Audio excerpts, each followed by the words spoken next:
क्या हुआ? जब रामलाल की आरती करते समय गर्भगृह में घुस आया एक विशाल शेषनाग, जिसके लाल लाल आंखें और 7 बड़े बड़े फनों को देखकर सारे श्रद्धालुओं में हलचल मच गई। अचानक मंदिर के अंदर इतने बड़े सांप का घुस आना, इतना बड़ा चमत्कार देखकर बड़े बड़े पंडित विशेषज्ञों के साथ साथ अयोध्या मंदिर में पहरा दे रहे हैं। पुलिस कर्मियों के भी होश उड़ गए, लेकिन इसे काफी शुभ संकेत माना जा रहा है। इसके पीछे की सच्चाई जानकर आपके भी होश उड़ जाएंगे। अगर आप एक सच्चे सनातनी हैं तो इस वीडियो को लाइक करें, और आप भी राम मंदिर बनने से बेहद खुश हैं तो कमेंट बॉक्स में जय श्री राम जरूर लिखें, और पूरी सच्चाई जानने के लिए वीडियो को अंत तक देखते रहे। अयोध्या राम मंदिर ने एक अद्भुत इतिहास रच दिया है, जिस दिन का सभी सनातनियों को बरसों से इंतजार था। आखिरकार वह दिन आ ही गया। अयोध्या में बने भव्य राम मंदिर में अब प्रभु ने विराजमान होकर अपने भक्तों को दर्शन दे ही दिए। लेकिन रामलला के प्राण प्रतिष्ठा के बाद राम मंदिर के अंदर ऐसे से अजीब अजीब घटनाएं हो रही हैं, जिसको देख अयोध्या के सारे लोग भी हैरान हैं। आखिर राम मंदिर के परिसर में इतना विशाल सांप आया कहां से, और धरती पर आज तक ऐसा सांप कभी नहीं देखा गया, क्योंकि सांप के सिर पर मणि जैसा कुछ चमक रहा, जिसे निकालने वाली रोशनी सीधे राम की मूर्ति पर जा रही थी। लेकिन आखिर इतना बड़ा सांप आया कहां से, इसके पीछे का रहस्य जान के आप सभी के भी रोंगटे खड़े हो जाएंगे। चलिए मैं इसके बारे में आपको शुरू से बताता हूं। नागपाश प्राचीन काल में उपयोग किए जाने वाला सबसे खतरनाक अस्त्र था। इसका उपयोग शत्रु को बंधक बनाने के लिए किया जाता था। इस अस्त्र को पहली और आखिरी बार उपयोग मेघनाद द्वारा राम और लक्ष्मण पर किया गया था। नागपाश से जब किसी लक्ष्य पर भेदा गया, तब उसमें से हजारों लाखों की संख्या में सांप निकलकर लक्ष्य को पूरी तरह जकड़ लेते हैं, जिससे मूर्छित जाता है और उसकी मृत्यु हो जाती है। दोस्तों, इस सांप के आने का रहस्य भी आपको आगे पता चलेगा, हम जब नागपाश के बारे में जानने की कोशिश करते हैं। तो इंद्रजीत की पत्नी सुलोचना सांपों के राजा दक्ष की बेटी थी, और इसी कारण इंद्रजीत की पहुंच दुनिया के महाभयानक सांपों तक थी। इन्हीं विशिष्ट महाभयानक सांपों के बीज से उसने नागपाश का निर्माण किया था। नागपाश का उपयोग इंद्रजीत के सिवा कभी किसी ने नहीं किया, और शायद इंद्रजीत की मृत्यु के साथ इस अस्त्र की जानकारी भी समाप्त हो जाती है। लंका की ओर से अगर किसी एक का नाम सर्वश्रेष्ठ योद्धा कहकर लिया जा सकता था, तो वो था इंद्रजीत। इंद्रजीत को ब्रह्मदंड, पाशुपतास्त्र के साथ सैकड़ों दैवी अस्त्र पता थे।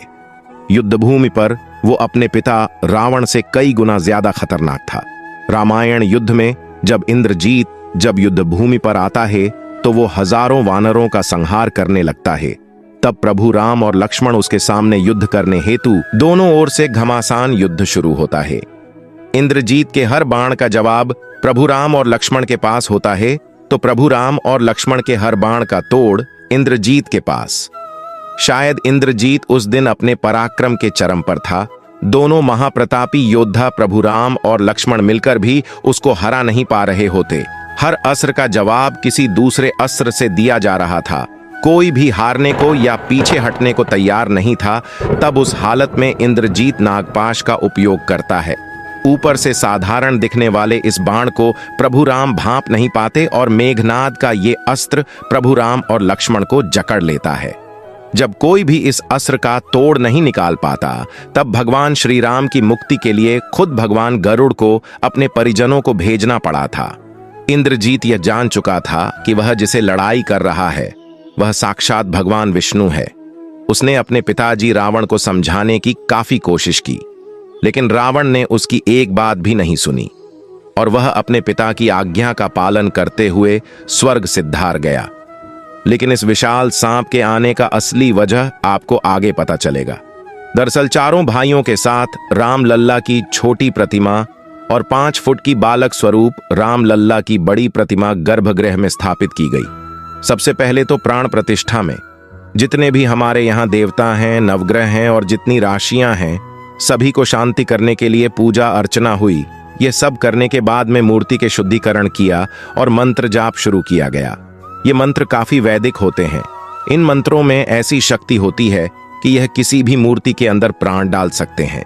लेकिन जब प्राण प्रतिष्ठा का कार्यक्रम चल रहा था, इस दौरान वहां पर एक ऐसा चमत्कार हुआ जिसे देखकर सभी पंडितों के और वहां खड़े सब लोगों के होश उड़ गए। गर्भगृह में प्रभु श्री राम की मूर्ति में चरणों के पीछे से अचानक सांप का एक छोटा बच्चा वहां निकल आया, जिसे देखने के बाद सभी लोगों का यही मानना था स्वयं शेष नाग ने प्राण प्रतिष्ठा के इस कार्यक्रम में आहुति दी है। सभी लोगों ने उन्हें प्रणाम किया और सुरक्षित तरीके से बाहर मंदिर परिसर के बाहर छोड़ दिया गया। लेकिन सबके मन में यही सवाल था, गर्भगृह बहुत सुरक्षित है, चारों तरफ से अंदर किसी जीव जंतु के आने की कोई संभावना नहीं है, तो सांप को छोटा सा सांप का बच्चा मूर्ति के पैरों में आखिर कहां से आया था? क्या वह वहां पर चमत्कारी रूप से प्रकट हुआ था? और इससे भी बड़ी बात कि यह सांप कोई साधारण सांप नहीं था। सांप के अंदर से एक अलग ही तीज निकल रही थी और उसके सिर पर मणि के आकर्षण चमक निकल रहा था। इसके बाद इस चमत्कार को शुभ संकेत मानकर स्वयं लक्ष्मण जी की वहां पर उपस्थित मानकर पुनः प्राण प्रतिष्ठा का कार्यक्रम शुरू किया गया। अब सबको इंतजार था उन 34 सेकंड का, जिसके दौरान प्रभु श्री राम की आंखों से पट्टी हटने वाली थी। अब हम आपको अयोध्या में बने इस राम मंदिर की कुछ ऐसी हैरान करने वाली विशेषताएं बताएंगे जिसके बारे में आपको भी नहीं पता होगा। और अगर आप एक सच्चे राम भक्त हैं तो वीडियो के साथ अंत तक जरूर। बन रहे मंदिर का निर्माण प्राचीन भारत की नागर शैली में किया गया है। मंदिर की ऊंचाई कुतुब मीनार की लगभग 70% है। अयोध्या में भव्य राम मंदिर भारतीय पारंपरिक विरासत का एक सुविचारित वैज्ञानिक रूप से क्रियान्वित और अद्भुत नमूना है। अयोध्या में लगभग 3 एकड़ भूमि पर बना यह मंदिर 161 फीट ऊंचा, 235 फीट चौड़ा है और इसकी कुल लंबाई 360 फीट है। मंदिर को मजबूत बनाने के लिए खास जोर दिया गया है। इसकी नींव 15 फीट गहरी है और फाउंडेशन पूरी तरह स्टोन से बना है। मंदिर में लोहे या स्टील का इस्तेमाल नहीं किया गया है, जिस कारण यह मंदिर 1000 सालों से भी ज्यादा समय तक सुरक्षित रहेगा। मंदिर का निर्माण इस तरह से किया गया है कि रिक्टर स्केल पर 7 की तीव्रता का भूकंप भी इसका कुछ नहीं बिगाड़ पाएगा। राम मंदिर में कुल 46 दरवाजे लगेंगे। इनमें से 42 पर 100 किलो सोने की परत चढ़ाई है। सीढ़ियों के पास 4 दरवाजे लगे जिन पर सोने की परत नहीं होगी। मंदिर के दरवाजों को महाराष्ट्र की सागौन की लकड़ी से बनाया गया है। इन पर हैदराबाद के कारीगरों ने नक्काशी का काम किया है। मंदिर में राम के दिन भगवान राम का अभिषेक सूर्य की किरणों से होगा। दोपहर के समय जब सूर्य दक्षिण की ओर होगा तब मिरर और लेंस से सूर्य की रोशनी रिफ्लेक्ट होकर भगवान के ललाट पर पड़ेगी। सच में दोस्तों, राम मंदिर का इतिहास बहुत बड़ा है और हम सभी इसके इतिहास के सामने बहुत छोटे हैं नल। लेकिन यह हमारा सौभाग्य है कि हम राम मंदिर को बनता हुआ अपनी आंखों से देख पाए। हम नमन करते हैं उन सभी कार सेवकों को जिनके बलिदान से हमें आज का यह दिन देखने को मिला है। आप भी नीचे कमेंट बॉक्स में उन्हें श्रद्धांजलि जरूर दें। और अगर आपको यह वीडियो पसंद आई है और अगर आप एक सच्चे राम भक्त हैं तो वीडियो को लाइक करके कमेंट बॉक्स में जय श्री राम जरूर लिखें। रोजाना ऐसी ही सत्य चमत्कारी घटनाएं देखने के लिए हमारे चैनल को सब्सक्राइब करके बेल आइकन प्रेस कर लें। अभी के लिए आप सभी दर्शकों को हर हर महादेव।